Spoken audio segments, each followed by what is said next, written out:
Hi, welcome to Daily Strength. Joe Stowell here, and our text for today is 1 Peter 5:8, a really big-time warning for us. Peter writes, "Be self-controlled and alert. Your enemy, the devil, prowls around like a roaring lion, looking for someone to devour." Interesting, isn't it, how some childhood experiences are permanently seared into our memory banks.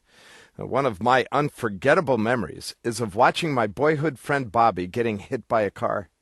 After church one Sunday morning, he and I were standing on the front steps talking. Why he decided to bolt into the street between two parked cars, I'll never know. But that is exactly what he did. As Bobby ran between the cars, his mother, who could see a car coming, was screaming, "Stop, Bobby, stop!"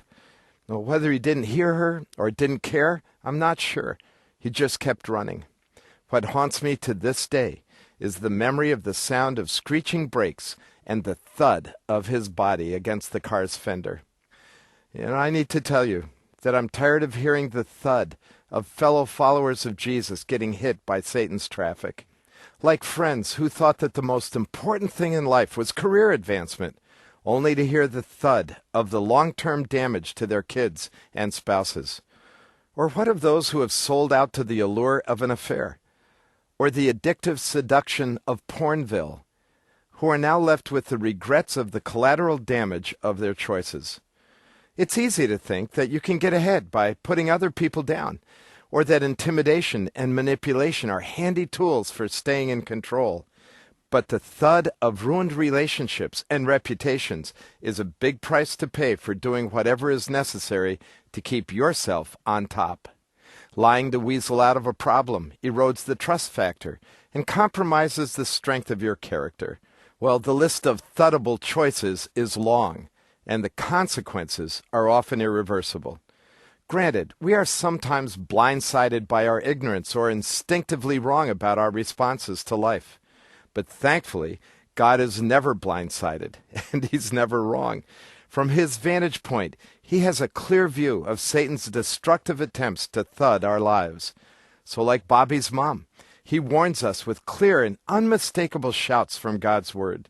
God's Word is full of warnings about things like greed and selfishness, lying, lust, gossip, hatred, bitterness, envy, argumentative attitudes, stealing, murmuring, oppression, and ignoring the needs of the poor and the underprivileged.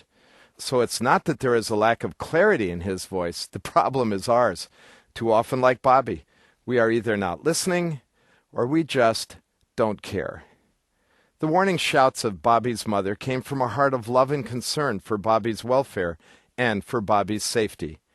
God warns us as well because he loves us deeply, and he wants to rescue us from the impending disaster of that thud sound in our lives. It's easy to think of God's warnings and prohibitions as his attempt to take all the fun out of our lives. But that's so wrong.